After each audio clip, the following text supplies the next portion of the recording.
Welcome to Tree Talks, the Act Man's Decline in Video Games. Let's get started. I've been playing video games ever since I was 3 years old, when my parents substituted a Game Boy Color and Pokemon Blue in place of a babysitter. Just sounds like poor parenting to me. I understand that you're trying to make a joke, but fuck it. As I grew up, there was so much to love about gaming. I got to play and experience countless amazing titles, and witness the industry as it grew and evolved. After playing something like Oblivion or BioShock, Halo 3, I would just kind of sit there and wonder, what's next? The answer to that question is more fucking video games. I understand that we might be nostalgia baiting a bit here. You might be looking into the crevice of the back of your mind and going, oh, Psychonauts was so great, and fucking Halo 3 and Halo 2 were the peak of Prime. But those games had DLC. Well, Halo 2 and Halo 3. I remember buying the discs back in the day for the map packs for Halo 2. I don't know what you're getting at. Oblivion had DLC. It's the one that had the horse armor. That was a big thing. So when you're talking about what's next, I want you to know that where we are is the natural evolution of what would come next. However, in the last 9 or so years, it feels like in many ways, the quality of video games, and especially AAA titles, has declined. The industry is always creating something new, innovative, and epic. That's a very contradicting statement you got there, bud. Gaming as a medium has evolved very quickly in the 35 or so years it's been around. And while there are so many great aspects to love about this hobby, just consider this a more pessimistic take on the state of gaming. Do you hear the music he is using? Like, Jesus fucking Christ. Are you trying to manipulate your audience any more than you already are? Fuck, man. On a further note, if you're going to give a pessimistic viewpoint, you probably want to give the other side of that coin. You probably want to display both sides to an argument. You don't want to just give one because it's kind of biased, or, am I just stating things that aren't logical? So what is it that has caused the decline of gaming? No, it's not these old Flash cartoons, but they did inspire the name. It's the same thing that ruins so much of this beautiful world of ours. Insatiable greed. I activate Pot of Greed! This card allows me to implement microtransactions into Star Wars Battlefront 2. Imagine this. You're a fucking company and you want to make money. The thing is, people are buying the fucking product you're putting out. And if people are buying the product you are putting out, then why in the fuck should you change anything? I'm not arguing for these companies. But if people are going to bitch and moan about the state of the industry, then fucking do something about it and pirate their games. Fucking steal something. I mean, god damn it. Just quit complaining and quit doing nothing about it. You don't have to give them your money. Just to clarify, these are my opinions, based on the facts that I've researched and observed. If I get something wrong, please feel free to let me know. I got you, bud. When you're wrong, I'll correct it. Don't you worry your little fucking heart. Let's start with that previous statement of yours. This is all my opinions based on the facts and research I have observed. Now, if I was to observe the same facts and research that you observed, would I not, if we're both looking at it at an objective standpoint, come to the same fucking conclusion? We should, because we both looked at and observed the same thing. Now, if you want to apply your subjective nature as you're saying, this is my opinions on looking at certain things, that takes a whole lot of weight out of the conversation, because your subjective viewpoint, your opinion on this subject matter that you say that you're going to state, just went out to millions of fucking people, right? And what they got in return was, oh no, industry bad, people monetize, and all games are now trash because AAA developers make bad games and no good. Yeah, sure. Whatever the fuck you want to tell them. Feed a mass, and they will come to eat. I'm not saying that you're not wrong, because there is a lot of bullshit in the industry, but you know in your heart that that is not the full fucking picture. Which I'm sure you all will. For every negative thing that has happened to video games, you could argue an equally positive benefit has occurred, and that's a fair point. Greed is the driving force of this decline. But it gets tricky, because greed, in this case, takes on several forms. No, it's not an overweight Italian man with a ridiculous mustache.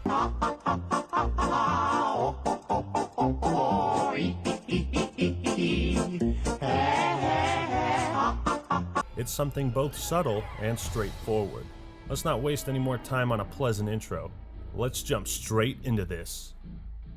He's really hammering his point home with that fucking music, isn't he? It's both subtle and straightforward. You write this shit and you don't like look back at it and go, well, that doesn't make any fucking sense, right? Like I don't write any of my stuff, but you do look at this whenever you're reading it back to yourself and go, that doesn't make any sense. I know you're going to elaborate later on how it's both subtle and straightforward at the same time. I know, but it still isn't proper etiquette with our language. I don't fucking know, man. Perceiving the decline. Is it in our heads? It's challenging and overwhelming to tackle the core issues that plague a multi-billion-dollar industry. With so many different companies, developers, publishers, programmers spread all over the world, is it possible to categorize and identify this decline?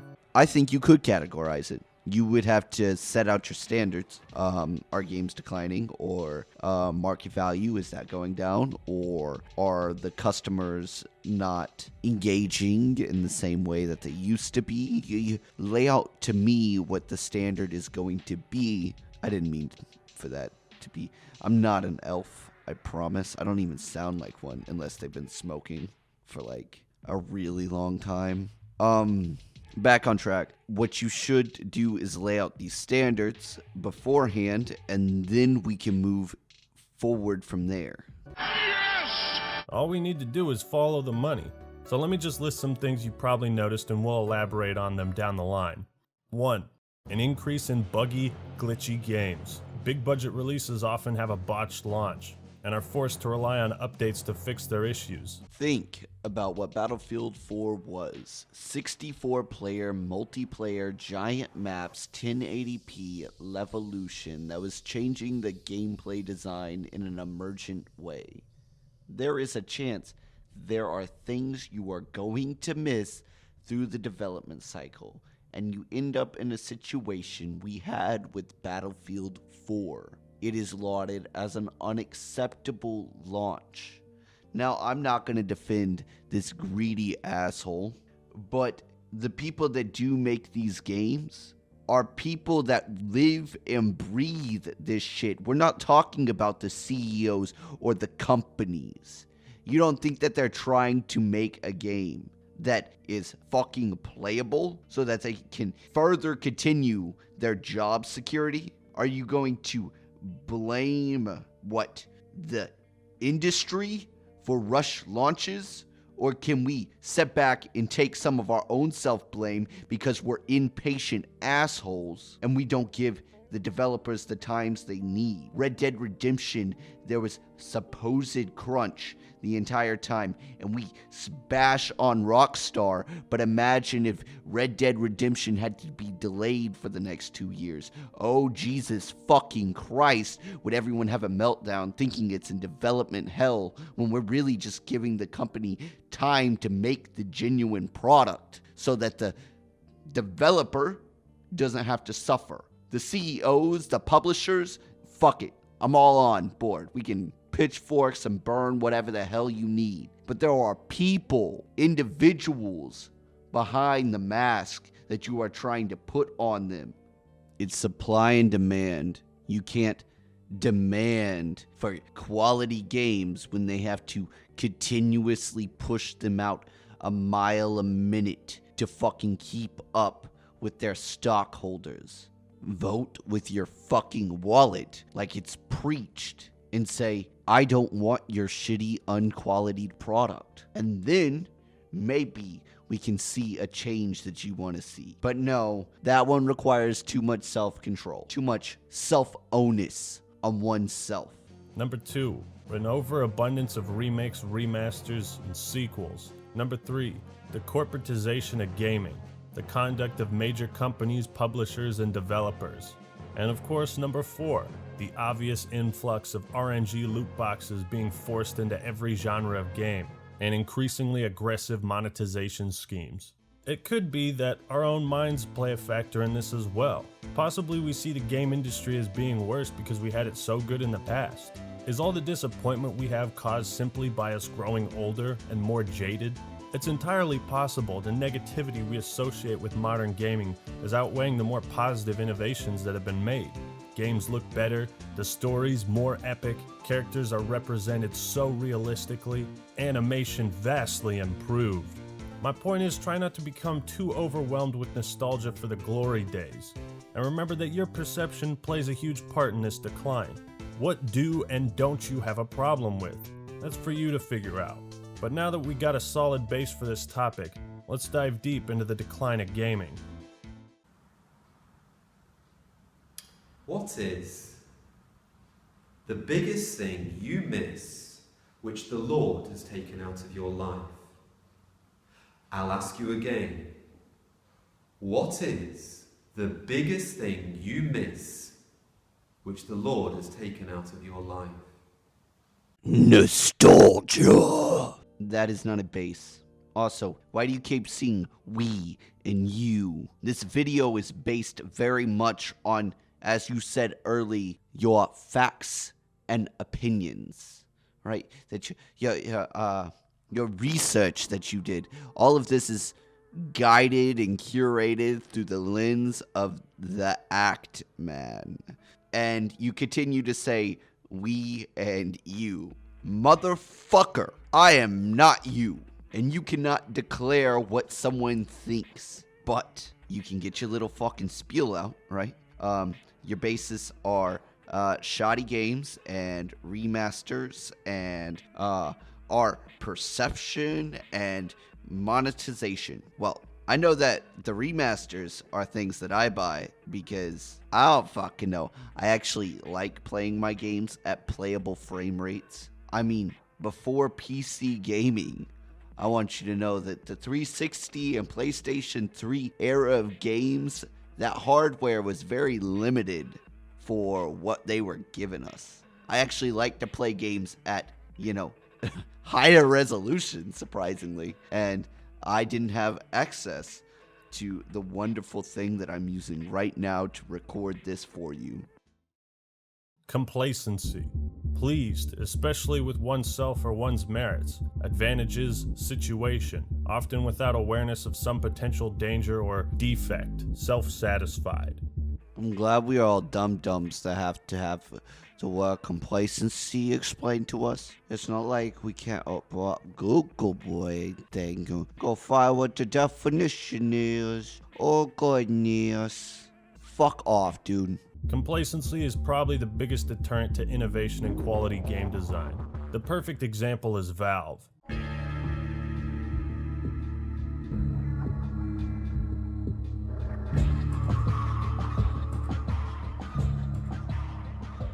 Before continuing, I'm gonna apologize first and foremost for sounding so fucking angry.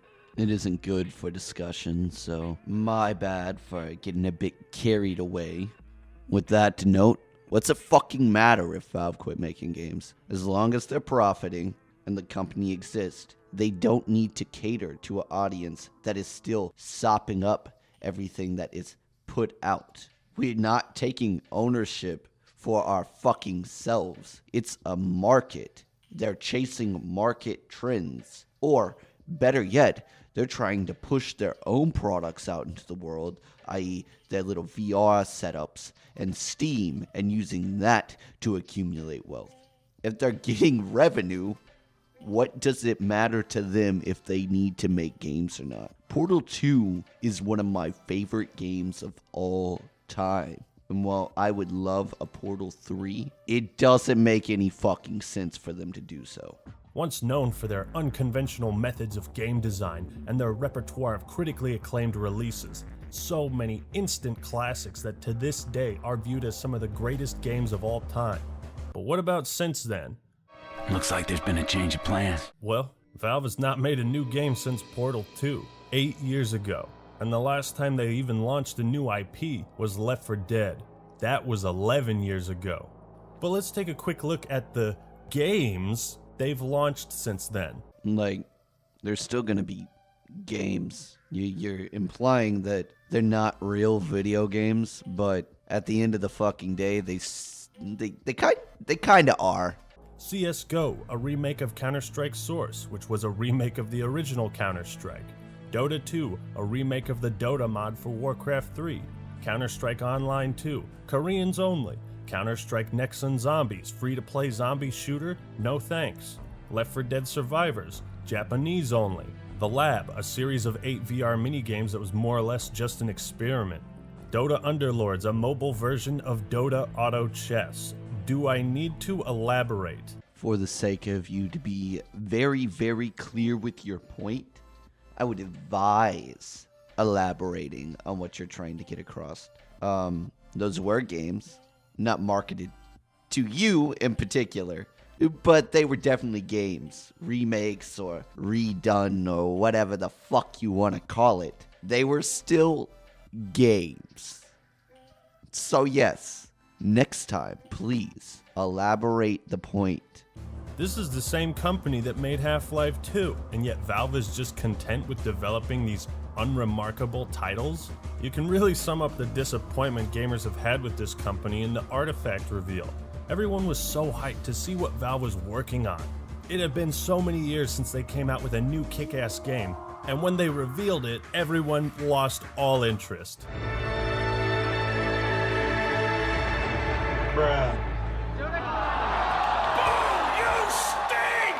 A Dota 2 card game. Now the question is, why did Valve stop making actual games? What happened to their ambition? Well, as of March 2015, Valve makes $18 million per month off Dota 2 alone.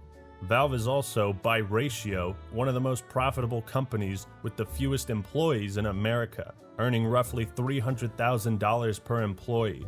They make 30% of every sale off Steam. They're just rolling in the moolah right now. The chimichangas, the gold bars. If you're making tons of money selling the same thing for 7 years and you're a businessman, well, why would you stop? Why would you take the risk and time to develop and sell a brand new product when you can simply maintain your current products and watch the profits get dumped straight into your bank account? Oh hey Bethesda, how's it going, buddy? Didn't see you there. You still selling Skyrim? There's no question that Valve fans will eat up whatever new game they put out, provided it's the type of game people want. As a consumer, you'd buy Portal 3, you'd buy Left 4 Dead 3, and you'd most certainly buy Half-Life 3. Long awaited and pretty much dead, Half-Life 3 is a perfect example of complacency. I got nothing to say about Half-Life. I know I kind of let him run for a bit on that one, but his condescending words were kind of speaking the fucking truth on this one. If you're making $300,000 per person with your revenue, and it's basically with doing little to nothing, right? Then why in the fucking world would you risk anything? It doesn't make any sense. And I know you're vouching for this creative medium for us to push further and innovate, but you're not gonna get that when there is so much money at stake. And you can say that's greed, but I can say that that is just fucking life. That is the world we live in. It is in every industry. It is just a part of things. And you say at the beginning of your video that insatiable greed is the issue. And I would say that no, since the dawn of man, we have competed for resources. And this is just a standard evolution of that practice on a much smaller scale, because video games are still video games and it's entertainment. That was a really windy up speech. Despite the critical acclaim and unrelenting hype for this title, You'd think Half-Life 3 would be at the top of Valve's priority list, but it never was. Instead, we're getting a VR game. And while it's cool they're finally making another Half-Life, all I can think is, what about the games that people want? Nice amendum right there. I'm not saying people don't want it. No, that's petty for the sake of being petty. It's still a fucking video game, even if you think it's gimmicky. I have a VR headset. I like it. I mean, it's not my go-to for gaming, but it's certainly not gimmicky. I've spent countless hours playing super hot VR, and now Boneworks. Boneworks is pretty fucking good too. Beat Saber was never really my thing, but it's a good party game whenever I gather everyone together. Yeah, I'm talking over this so that people have a chance to read it because it passes by really quickly in your video and most people don't get the chance to stop and read it. Or better yet, I'm just retarded and I didn't catch it really quick. I don't have those anime subtitle eyes. Oh. You see, Valve and even some other companies need to take lessons from Bono. You know, don't ever stop trying to be in the limelight. Keep pushing forward to infinity and beyond. Bethesda and Rockstar are another two clear-cut examples of how complacency has creeped into the video game industry. The undisputed masters of reselling the same product in as many forms possible. I mean, you quoted the man yourself. If people are buying it, then we'll quit releasing it. I mean, fucking sake, it's pretty straightforward. I don't understand what this video is about, right? This is why I want to do this. I don't get what you're getting at. You say it's the decline of video games, but really, maybe you could say the lack of innovation in the AAA market. There's so many different ways that you could have put this. This isn't a decline of video games. There is no decline. We're probably at a steady pace, if anything. Like, I don't get the fucking gist of what you're trying to get at. Mainly, it just feels like whining. Prerogative fucking whining. After Grand Theft Auto 5, Rockstar basically did nothing except update the game and port their old games to different platforms. Until 5 years later, they released Red Dead Redemption 2. Now again, I'm not saying these are bad games, but if you look back in the 5 years from 2001 to 2006, they were putting out hot shit like GTA 3, Vice City, Midnight Club 2, Manhunt, Red Dead Revolver, The Warriors, and Bully. Rockstar used to experiment and try new things, developing several IPs at a time and building a library of games to their name. Alright, let's pick that apart for a little bit. Red Dead Revolver was a hodgepodge from Capcom originally. It was from a different studio whenever they acquired the IP, right? It was not a complete game. They just slapped together what it was. They just wanted the license because I forget the complete story, but the idea was that in the future they planned on making an IP out of this, and they did. They did. Whenever Red Dead Redemption came out and sold fucking just fantastically, they're like, oh shit, we got another GTA on our hands, and that's what Red Dead Redemption 2 was. With Bully and their other games, it was more like a testing bed. I think the channel I would recommend is Gamers, but it has like a V inside the where the A is at. They give a good overview, and the video came out recently. It's like 50-ish minutes long of the history of GTA. Rockstar is one of the few companies that continue to innovate. Yes, they have the whole online fiasco where their games online turn into pay to win most of the time, or they pay to look cool idea, and that I can understand being a logical complaint. But for you to go after Rockstar of all people and say that they are complacent? Have you not played Red Dead Redemption 2? While it's a generic third-person shooter, the writing in that game is impeccable. The fucking animations are superb. Yeah, it can be a very drawn-out experience, but if it's an experience where you want to sit there and go through what it was like in that moment in time to see Arthur's story, that is more innovative than any game that I played that year. Well, maybe outside of God of War, but God of War was a meh fighter, but I like the story in that too. But now they've gotten complacent. Bethesda, meanwhile, had a 5-year wait between Oblivion and Skyrim. That felt like forever, but oh my god, it was worth it. Skyrim was amazing. It flew off the shelves like crazy. All my friends were playing it, and now it's been 8 years since Skyrim, and we basically have no news, gameplay, or anything regarding Elder Scrolls 6. Games take time. As things get more complex, you would expect cycles to lengthen because, it's more complex technology. And if you want them to innovate, you might want to give them some time.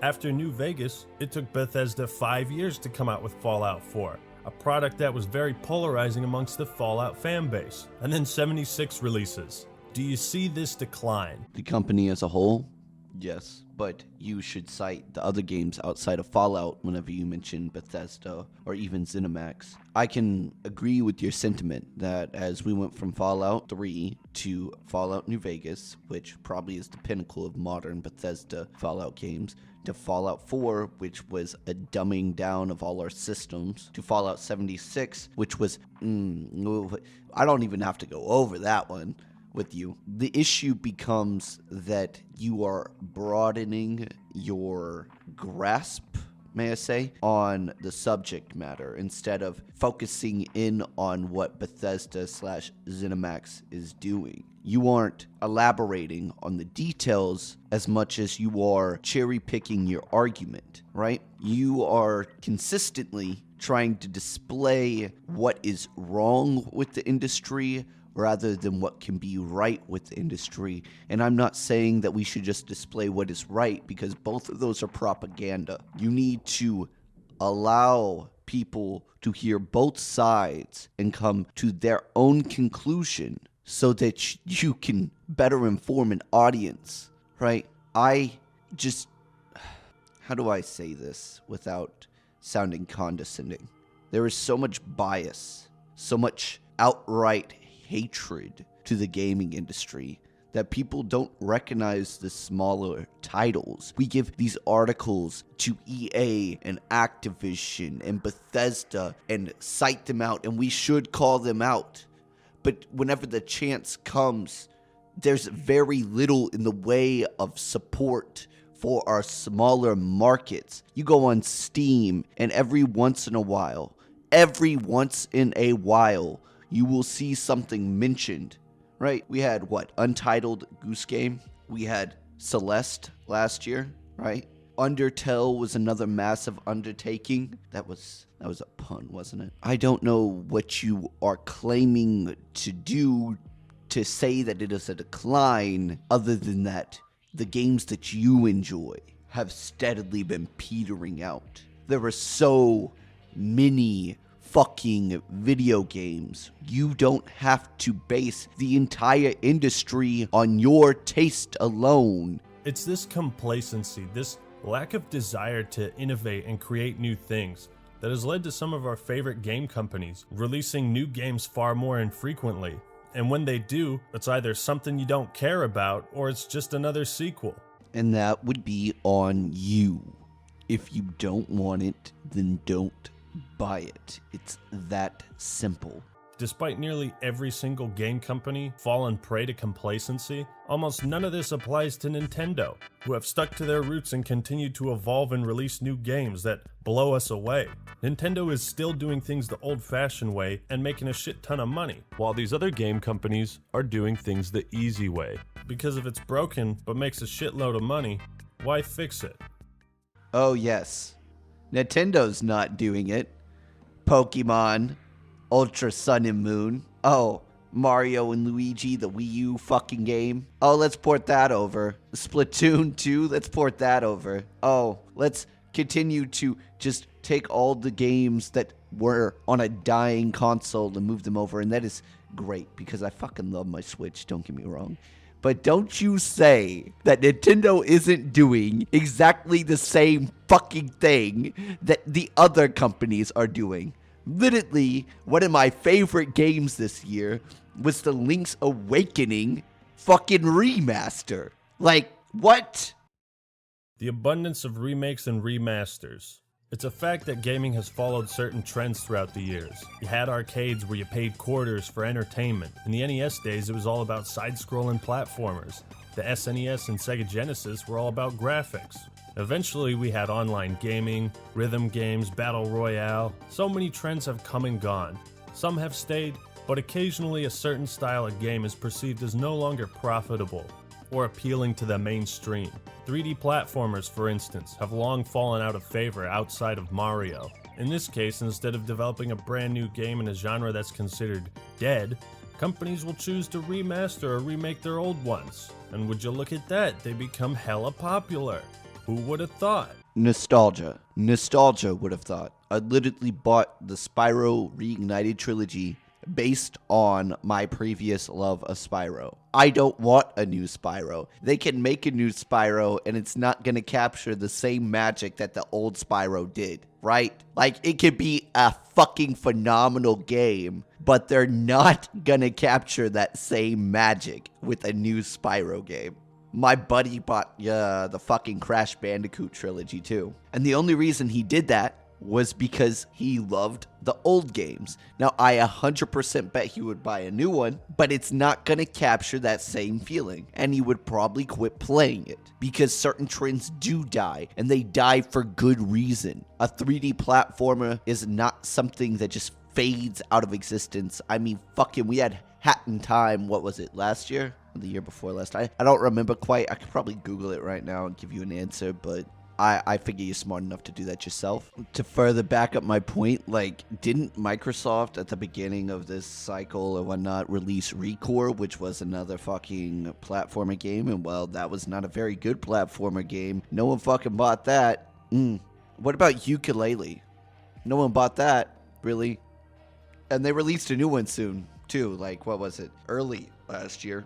I'm not saying that no one's buying that. I keep saying that it's exaggeration, but don't try and fucking coat the paint and say, yeah, it's just remasters. We want a new one because blah, blah, blah. No. Fucking no. Also, I'm not saying that no one would want the game either. It's just, look at the past few games that have been selling really well. I don't really see them chasing the market value of a 3D platformer. Spyro Reignited and Insane Trilogy were incredible remasters. And since those were so successful, don't you think people would be even more happy to see a brand new game starring the Purple Dragon or Lovable Bandicoot? But there's been no such announcement, aside from a remaster of Crash Team Racing. You can do pretty incredible things with a remake. Sometimes it turns an outdated game into something completely new, effectively remaking it to be as good as you thought it was back then. Remakes are a great way for new gamers to experience the magic of the past, without the daunting task of playing something that looks like this. You must have a real hard life if you think playing a fucking old game is a daunting task. Or it can be a method for the developers to add onto their old project and give it some new bells and whistles.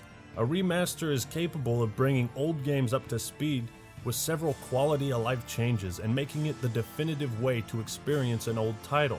It can be pretty awesome when they port something to a newer console so that you don't have to buy an old expensive copy of it, like Symphony of the Night and other Castlevania games being ported to Xbox. That shit's cool. The problem arises when companies become more content to resell you their old games than they are to make new ones. It's become a meme how many different versions of Skyrim Bethesda has churned out. Legendary Edition, Skyrim Special Edition, Remastered, Skyrim on Switch, Skyrim now with mods, Skyrim for VR. In April 2013, Bethesda announced via their blog that they were moving on from Skyrim and preparing to work on other projects. Yeah, that's a fucking laugh. Skyrim Pinball Edition. At moments, You get that all out of your system? I'm just saying, that's the second or third time you repeated that argument. And I get that you're trying to make a joke. I don't lack a sense of humor. It's just, it wasn't very funny. some remasters just bank off your nostalgia and try to parade their old game as something new by slapping an HD at the end of the title. All I'm saying is, there weren't a whole lot of remakes or remasters back on the N64, PlayStation, Xbox, PS2, or GameCube. And that's because they were focused on creating new games. In fact, I can only think of one remaster from those consoles, Conquer Live and Reloaded, which made the game look so freaking sexy. The visuals are still impressive to this day, and they even launched a brand new multiplayer mode that was just awesome. Oh, really? You want to open that can of worms? Listen, Conquer Live and Reloaded is good, but the Resident Evil remake, the Metal Gear Solid GameCube, which was it? Was it Twin Snakes? We re-released all the Final Fantasy games on the PlayStation, Chrono Trigger. I can keep going. Like, really? You don't think that they re-released games even back then? Fuck, they were porting goddamn Game Boy games over to other things. They were taking SNES games and moving it over there. I don't know what you're getting at, because this is a fucking fallacy. There is just nothing that is true in your statement. But nowadays, some remasters are just a shameless cash grab, where you can see a side-by-side comparison and notice no difference. But hey, at least they added some extra dirt on the glass for BioShock Remastered. Take my $40.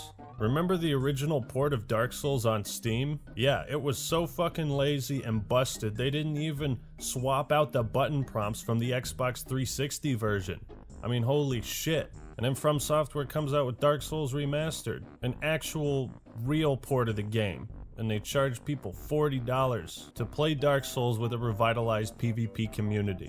And even DS Remastered didn't bother to fix several game-breaking glitches. I got nothing for this one. You're right. I just need to interrupt so it doesn't look like I'm ignoring your statement. But yeah, good job. Highlighted in this wonderful Inferno Plus video. Companies will also take it a step further. EA turned Dungeon Keeper into a blatant pay-to-win dumpster fire mobile game. Activision not only released Modern Warfare Remastered bundled with Infinite Warfare, but later added loot boxes and paid weapons into a game that didn't have those things in 2007. Some games like Sleeping Dogs, Last of Us will come out with a remaster 1 or 2 years after it released. You expect me to believe technology advanced so far in that time span that a 1-year-old game is now considered out of date? It's nice to improve a game's stability, frame rate, and resolution, but is all that really worth buying the exact same product again? And if people bought it, they bought it. Congratulations. That's how a market works. My point is, a lot of companies aren't willing to take risks anymore. It's disheartening to remember a time when the original Xbox was a haven of original, awesome, exclusive titles, and now the Xbox One doesn't even seem to be competing. This trend of lazy remasters and remakes brings me to my next point. Thank you for reiterating your point once again. Hopefully, this next point isn't the same point that you have already made. Chasing trends. Early access.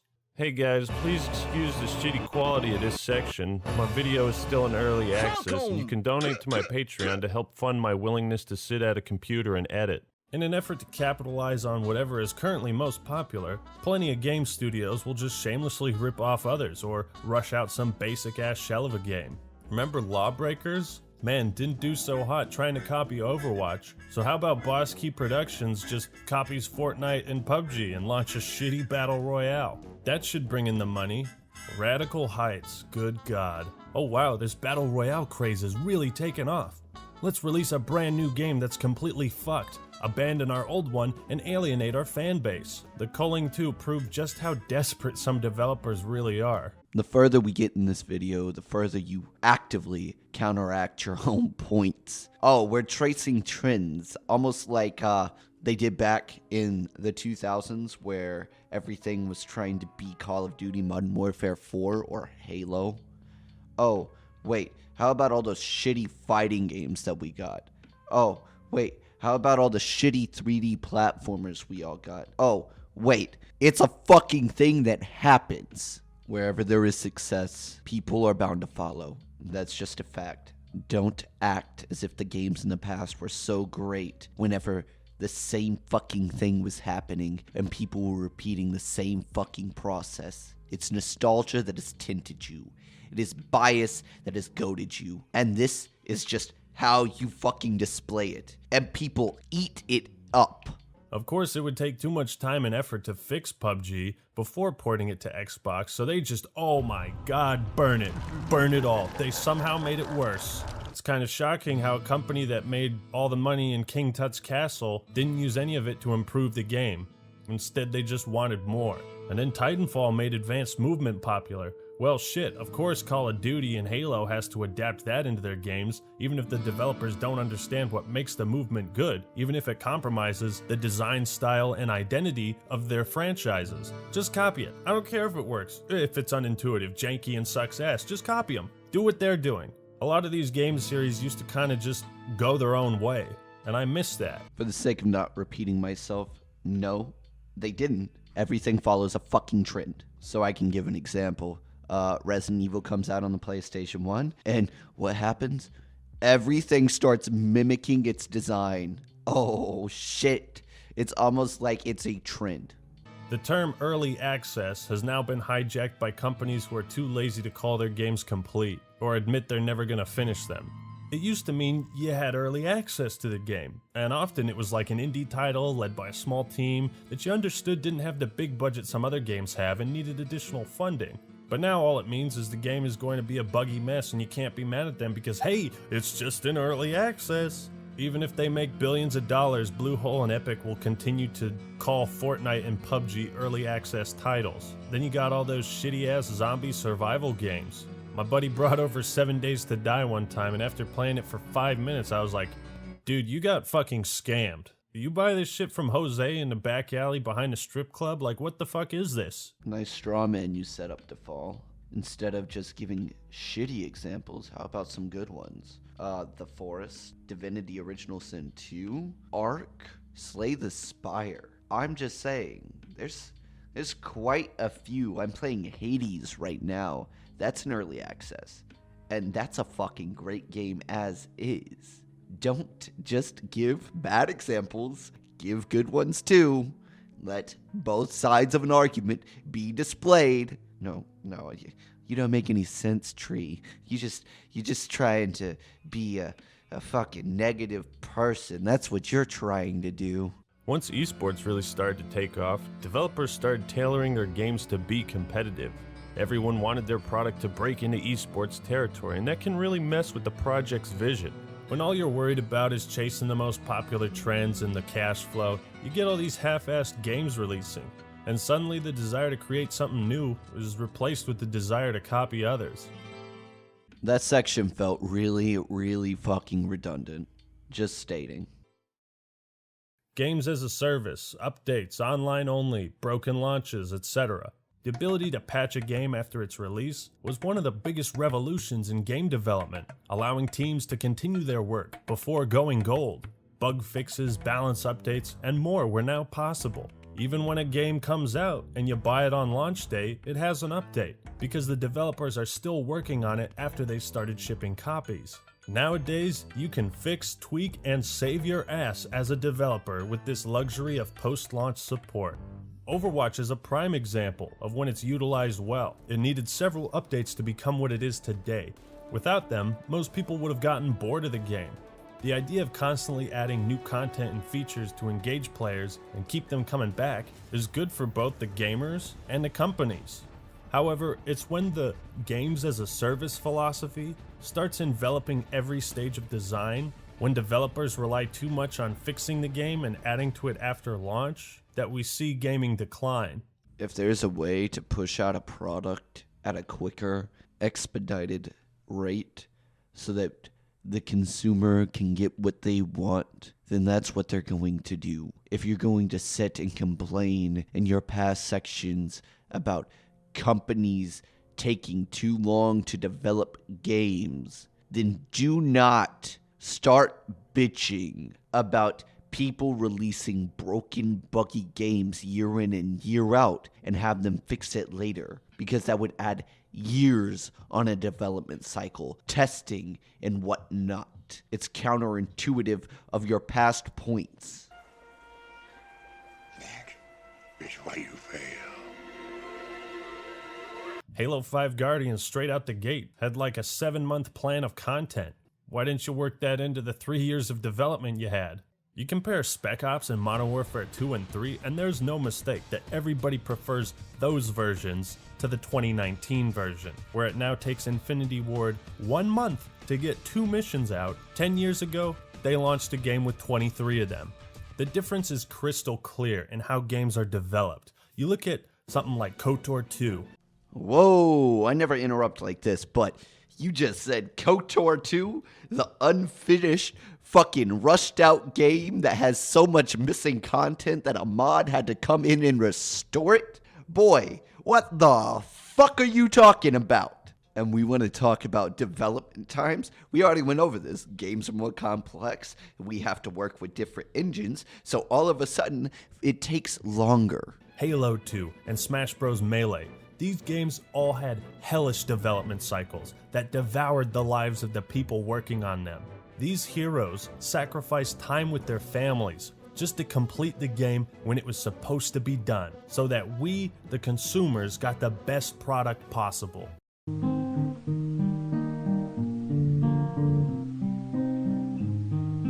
What the fuck did you just fucking say? What sort of fantasy fucking land do you live in? You want people to sacrifice their lives for you? You want to talk about insatiable fucking greed? It's sounding a lot like yourself. How selfish of you to demand of a developer their fucking time away from their families. They are in the military. They don't have to fucking sacrifice themselves for you? Who do you think you are? It is a fucking company. It is a market. And if they should take their times, then they should take their time. But if you want to demand they do that, then the companies are going to demand that from their employees. And all of a sudden, you have them fucking crunching down on times. You have people giving their way into China. You have Blizzard and Activision fucking giving away human rights over there because, oh, we don't want to upset a market. You sound like part of a problem. You're eating your own tail, you fucking snake. You want to bitch and moan about this, and yet you're putting your fucking foot in your mouth. Despite the many bugs, glitches, and general lack of polish in these 3 highly anticipated sequels, they turned out phenomenal because neither Obsidian, Bungie, or Nintendo could depend on simply fixing the game after the fact. Not having that luxury put the pressure on. Now with the luxury of post-launch support, compare the content from Halo 2 to the latest game, Guardians. At launch, Halo 5 had 4 game modes, the lowest in the series, and it took a whole year of updates to make Halo 5 a somewhat complete package. What Halo 2 accomplished in its 3 years of development back in 2004, Halo 5 needed an extra year after it was already out in 2015. But this isn't just exclusive to Halo, it happens to every game series, where the gears stop turning and something as simple as launching a game in a playable state becomes an urban legend, a myth. Bad Company 2 launches perfectly and works fine. I really do want to skip to the end of this video because you're being redundant as fucking hell. You are countering yourself. You're taking games out of context. You continue to put up particular cherry-picked examples. You have done it for the past fucking 47 minutes, right? Then DICE drops Battlefield 3, 4, and Battlefront 2, which all had nightmarish issues and simply didn't work. It gets so ridiculous to the point where you wonder if the games they put out are actually illegal because the product doesn't work as advertised. To be fair, your examples aren't wrong. You're actually right. It's a fact that these games launched in really shitty states. The Halo 5 argument, you could chalk that up to the fact that games take time and they had a roadmap ahead. Yes, it could be a possibility that 343 and Microsoft got together and they were like, what's the best way that we can make the most money off this product? And that makes sense from a business standpoint, unfortunately, for us. Right? But we can't do anything about that except don't purchase the product. And guess what? Lots of people didn't. Lots of people just didn't. And that's the way it should be. We should not fucking buy things that are not worthy of our time. We should not consume just because people make things. That is fucking dumb, okay? I just wanted to say you were right for this bit. I didn't want to come off as overly negative on your video because these are all fine examples. They're backed up. They have evidence to it. Like, ooh, I'm going to make something up for you now. Still, whenever you talk about the good old days, remember that there were still problems back then too. Then you got something like COD World War II, where even the menus didn't work. You look at how Mass Effect 1 came out back in 2007, pretty damn good. Mass Effect Andromeda 10 years later somehow looked worse and was a glitch-ridden disaster. Diablo 1 and 2, absolute masterpieces. Diablo 3 is coming out. People have been waiting over a decade to experience this game. It releases an Error 37. You can't play the game until Blizzard figures their shit out. Then you had Dead Island, where the developers completely fucked up and released the wrong version of the game. How does that happen? SimCity was made to be always online, except you couldn't connect to EA's shitty-ass servers. Batman Arkham Knight was knowingly pushed out onto PC despite the publishers knowing it was a terrible port with horrific frame rate issues. I'm not saying every game from the glory days launched in a perfect state, but these unplayable disasters happen far less frequently, and at the time, I was way more forgiving of them. And then we arrive at the Master Chief Collection. They happened far less frequently. Okay, I'm gonna toss some games back at you. Skyrim on PlayStation 3 launched in the worst state, outside of Fallout New Vegas, which, you know, you were championing Obsidian earlier as well, right? Vampire the Masquerade was a completely destroyed game without modders coming in and saving it. Okay, so do you need me to keep going? Okay, fine. Every licensed game in the early 2000s. Oh, that's not good enough. Okay. Superman 64. We're going even further back. Oh, wait. I'll hit the big fucking nail on the head. E.T., the extraterrestrial, right? Oh, I so pronounce that. I pronounce that like testicle. I didn't even say testicle, right? There we go. Correction. Anyways, games have been releasing in shitty states since the beginning of fucking time, since the medium began, and it's just gonna keep happening. And just so we're completely clear, yes, I cherry-picked games as well, right? I scrolled through a list and I was like, yeah, this is what this is, and this is what this is. Because you can do the opposite in both ways, unfortunately. Which was a testament to just how broken you could release a game and somehow not be investigated by the Better Business Bureau. This atrocity was so unplayable, I'm surprised there was no class action lawsuit filed. The new cutscenes by Blur were jaw-dropping, but it's hardly any consolidation when nothing worked. Menus were fucked, game glitches everywhere, impossible to find games, ranking system constantly resetting. 343 needed like 3 or 4 years to make MCC a consistently playable game. 3 to 4 years after I bought the game, I was finally able to play it the way they promised I could. So Halo 2 Anniversary will contain the original Halo 2 multiplayer exactly as it shipped 10 years ago. Though this is a subjective point. Wait, was none of that shit before subjective? Because didn't you state early on that this is your opinion, which would make it subjective? Am I missing something? Because that doesn't make any sense. Like, are you trying to tell us that before all of that was objective information? Because that's not true. No, you lie! You lie! Liar! When will the lies end? Lies! They filled the earth by lies!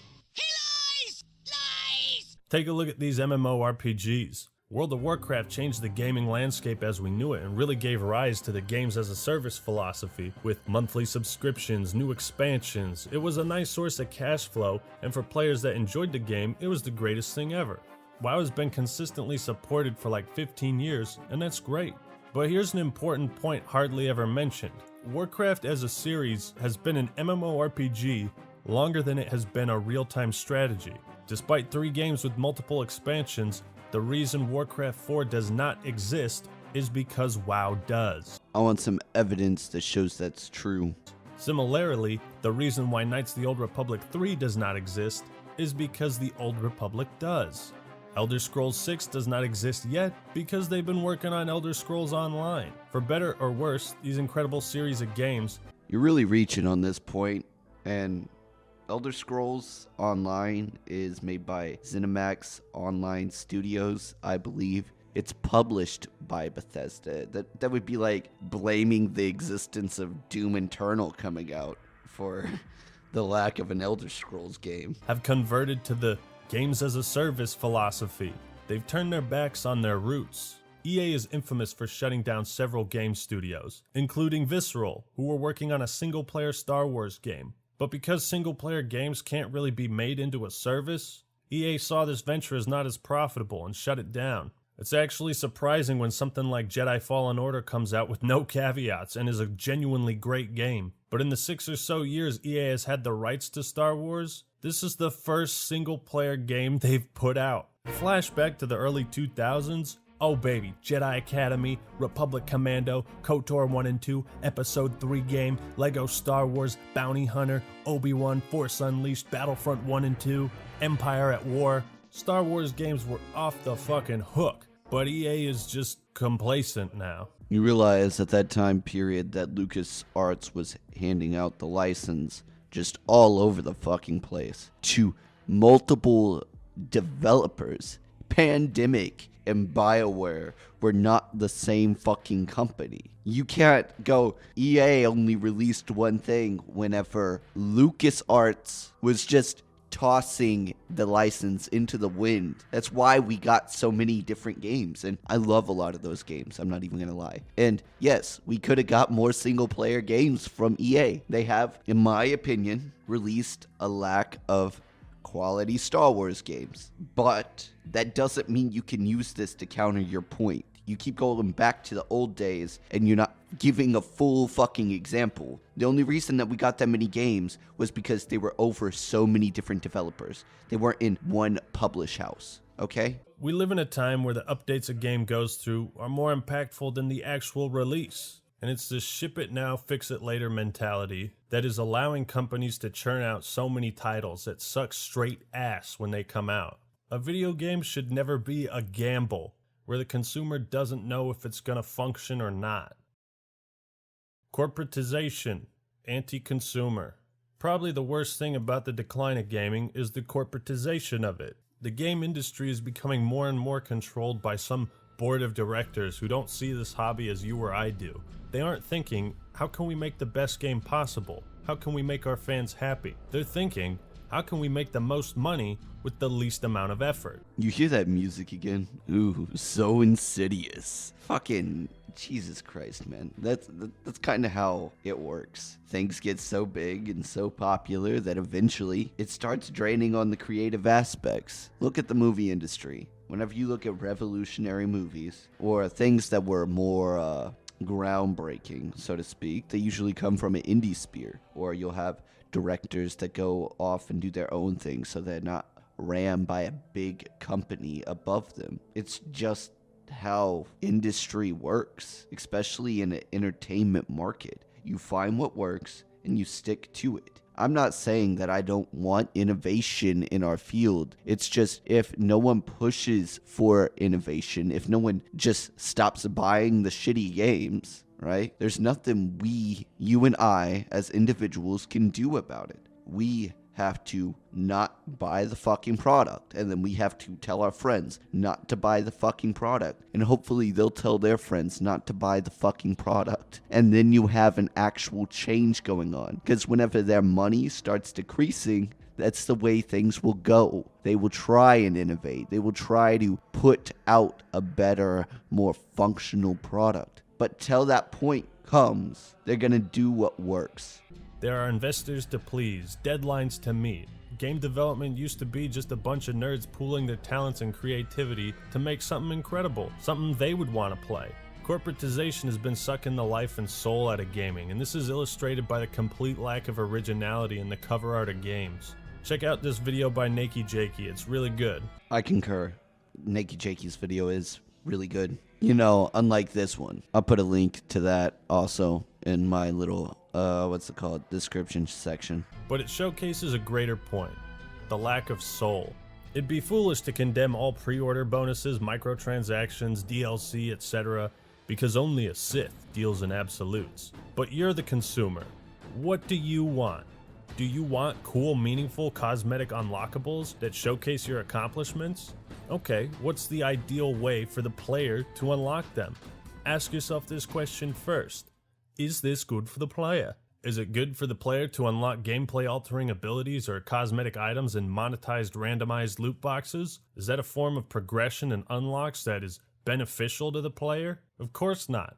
So why do companies include it? Because the well-being of the consumer and the quality of the experience is secondary to what's most profitable. Back during the 360, PS3, and Wii generation, players noticed there was a lot more downloadable content than the previous generation. In fact, the GameCube didn't even connect to the internet. But now it seems like loot boxes are far more numerous. That's because companies realized DLC was only a one-time purchase. But what if there was a way to turn players into payers? Consistently doing that would yield high results. And I agree that it is a shitty fucking tactic. But can we not hold onus on the fucking players so that they don't become payers? Can we not ask of the individual not to buy the fucking loot boxes? Is that such a hard thing to do? And if the game is so fundamentally broken by it, then why even play that game? Crickets. Because there is no self-control. There is no ownership on the individual. We must blame a market for trying to be a fucking market. Yes, we are the consumer. That doesn't mean you have to consume every bit of fucking content that they throw out to you. Then you got all those season passes where companies want you to put up $50 based on a promise. As video games become more and more expensive to make, the price of a new release has stayed the same for decades. And while any business, big or small, needs to make a profit, the lengths some companies go to monetize their games is absurd. Sometimes being so greedy to the point where they will compromise the design of their game.